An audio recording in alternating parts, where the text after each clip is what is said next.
Welcome to this specialized module on Cloudera governance. While many courses focus on data access policies, today we are focusing strictly on the control plane audit. This is the who, what, when of your cloud infrastructure administration. We will explore how Cloudera tracks user actions, API requests, and system events to ensure a compliant and secure platform environment. Let's begin. Let's define our scope. Control plane auditing is the system that records every administrative heartbeat of your Cloudera environment. Unlike data plane auditing, which tracks who read a specific file, control plane auditing tracks who created the environment or added a user.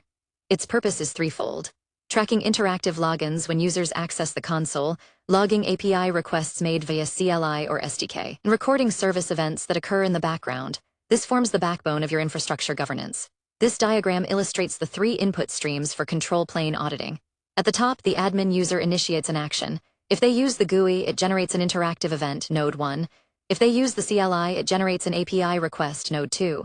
Background tasks generate service events, Node 3. All three streams converge into the unified audit log, ensuring comprehensive coverage of platform activity. To use audit logs, you must understand their structure. Every event record contains critical identifiers. First, the account ID and user CRN tell you exactly who performed the action. Second, the operation context provides an operation ID and the specific action taken, such as creating a data lake.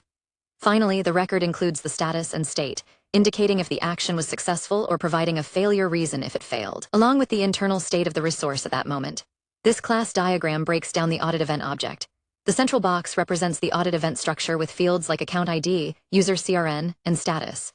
It shows the relationship where a user, the actor, initiates the event, and that event subsequently modifies the state of a resource.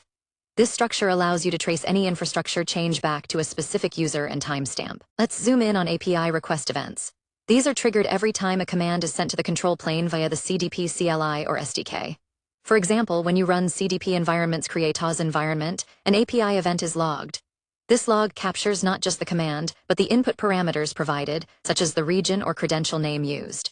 This category is vital for auditing automated workflows, machine users, and CI/CD pipelines where no human is interactively clicking buttons.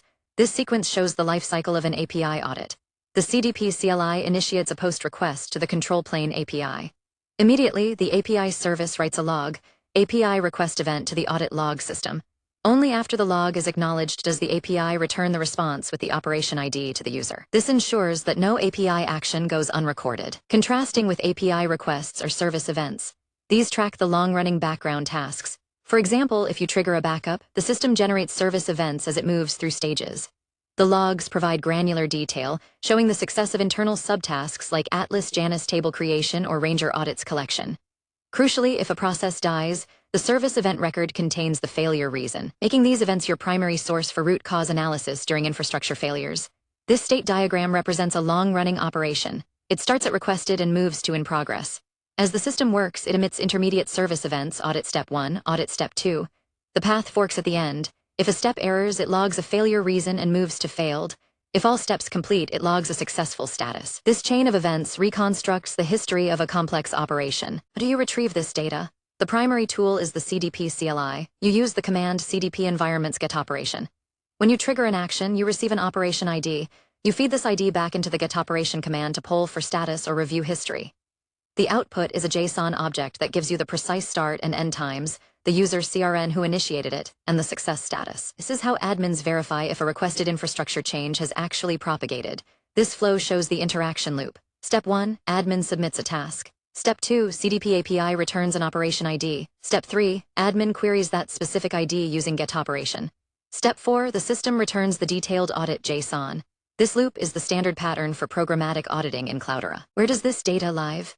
Control plane logs are not ephemeral, they are written to your own cloud storage. During environment creation, you define a log storage block, specifying a storage location base, like an S3 bucket, and an instance profile or service account with write access. Because these logs accumulate indefinitely, it is a governance best practice to apply lifecycle rules such as moving logs to cold storage after 30 days to manage costs while maintaining compliance. The diagram traces the physical path of the logs. The control plane writes directly to your S3 or ADLS bucket. These land as active logs. From there, your cloud provider's lifecycle rules take over, either moving older logs to archive storage for long-term retention or deleting them based on your expiration policy. Finally, we must distinguish between the two layers of governance. Control plane auditing tracks infrastructure events like user created a data lake.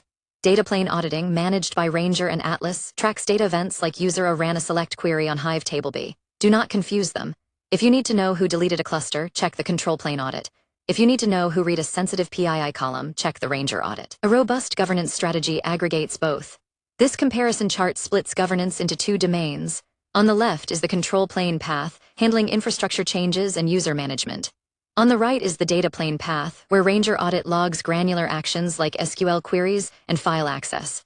Both branches are necessary for a complete security picture. Welcome to quicktechie.com. So just type in quicktechie.com here. Then you can go through the material which is provided by quicktechie. So we have first of all video courses which you can go here and you can find the various video courses across the technologies as well as finance domain. So if you see in Microsoft, we have 8 programs currently running. Next, you can go through the ebooks available. So all the ebooks which are in PDF format today, and you can download this. So let me go through Microsoft certification ebooks. You can click on any of this and you can see this is the PDF available for you to download. So these are the premium ebook mostly available on quicktechie.com platform only.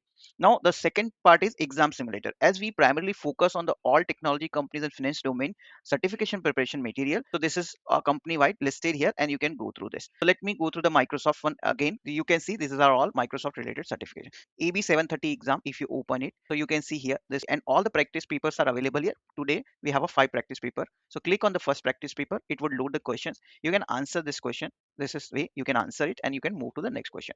Now the third material we wanted to highlight is an audiobook. So we started recently with the audiobooks as well, which you can listen on the go, and various technology wise ebooks are available. And at the last, this is our alumni. These people who are subscribing to our courses and this platform, they are all listed here.